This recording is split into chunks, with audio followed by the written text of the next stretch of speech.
the YouTube channel Nobi One has a quote I really like. It goes, "True love is like ghosts, which everyone talks about, yet few have seen." And I'm going to talk about true love. Specifically, when people experience like love or infatuation, they often have that question, is this love or is this infatuation? And that's an important question because they aren't they're definitely not the same thing. And what I want to talk about is what their relationship between them is, because sometimes you can get in your head that it's like they're hostile to each other, that if it's just chemicals in your brain, that there's absolutely nothing there, and it's not real love, so you should cut off the relationship or something like that. And to be sure, there are very important differences between infatuation and love, but the only way I've been able to understand the relationship between the two things is that infatuation is like an acorn or the white of an egg, or any number of biological things that are like that. So what an acorn's role as a seed is to provide to basically store and provide a bunch of nutrients and energy for the new tree, so that when the new tree is planted in the ground, before the tree can grow enough to generate its own energy from the sun, it needs energy to grow, and the acorn or the seed or the provides that. And the nascent tree draws from the nutrients and energy stored within the acorn to grow enough to the point where it is able to sustain itself, and it doesn't need those initial resources anymore.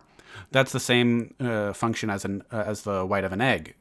The baby chick, a chick, while it's forming within the egg, needs resources to grow and develop itself. So that those resources within the egg are there to give the chick time enough to grow to a point of greater self-sufficiency, where it can get resources without relying on the stored resources in an egg. And that also, so basically the idea here is that infatuation is a lot like that. That has that same role as the white of an egg or an acorn, where it's not love, but what it is it provides the necessary energy or useful energy. It's not entirely necessary, but like the necessary the useful energy to build a lasting relationship with someone. Because it's really hard to build a relationship from like with a total stranger from nothing. So infatuation helps provide energy to push you through the initial stages of a relationship and give you time to build sustainable infrastructure, a sustainable relationship that isn't reliant on having energy fed into it from like a cheap source like infatuation. So infatuation is really fun. It's high energy. It's very easy to consume, which is exactly what an acorn is to a tree and the white of an egg is to a chick. It's very easy to consume, very easy to use, and it feels plentiful. It doesn't feel like it's ever going to end while you're using it. But it's like, if you don't leverage your infatuation into building relational infrastructure, that relationship will die as soon as it runs out of those resources, those initial resources. To change the metaphor similarly, it's like if you get a massive investment, a bunch of seed money. We even use the same term, seed money, in finance. If you take your seed money and you don't use the time that you have that seed money to turn it into a sustainable, profit-generating project, then you have wasted all that seed money.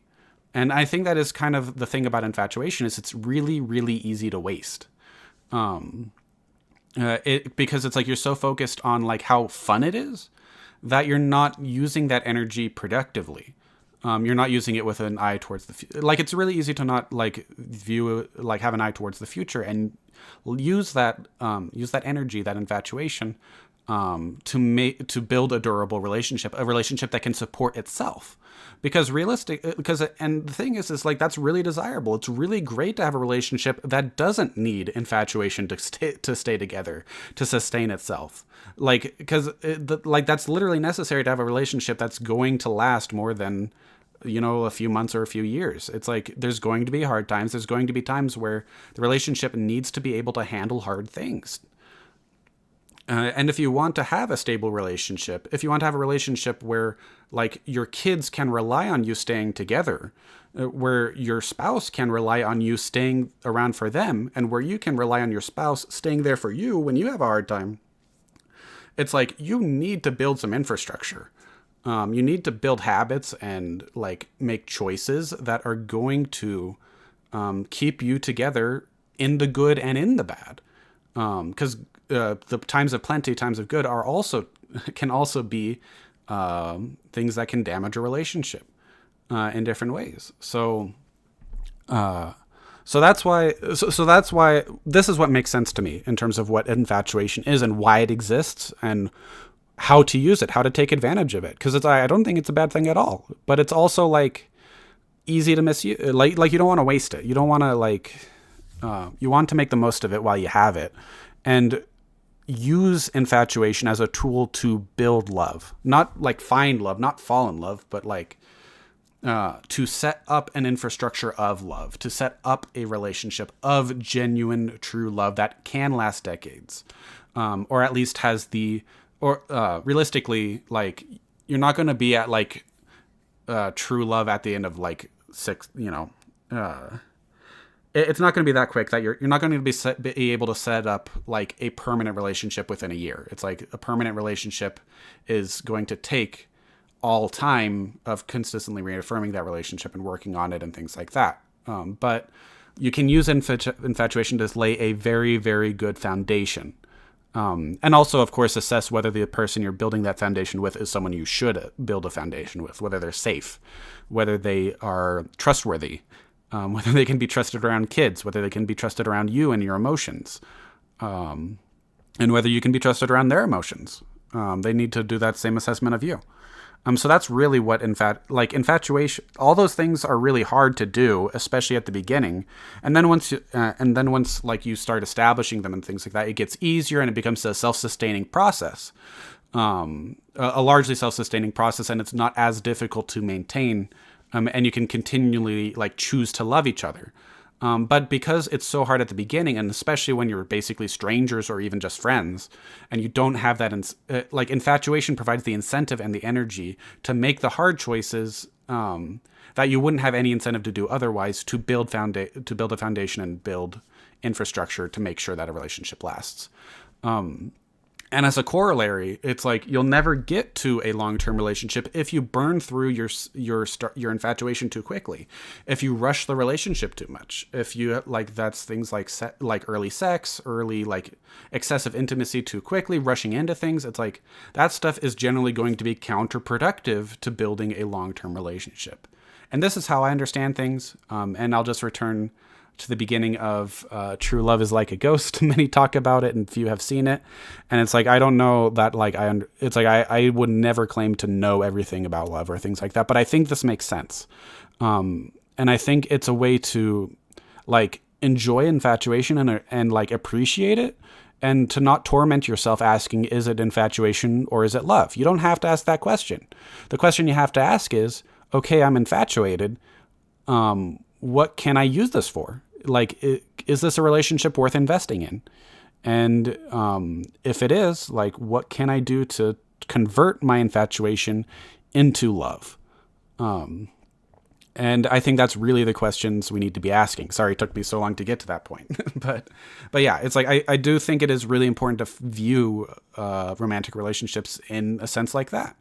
And that's really why I want to talk about it, because I do believe in true love. I hope people find it. I hope people have it.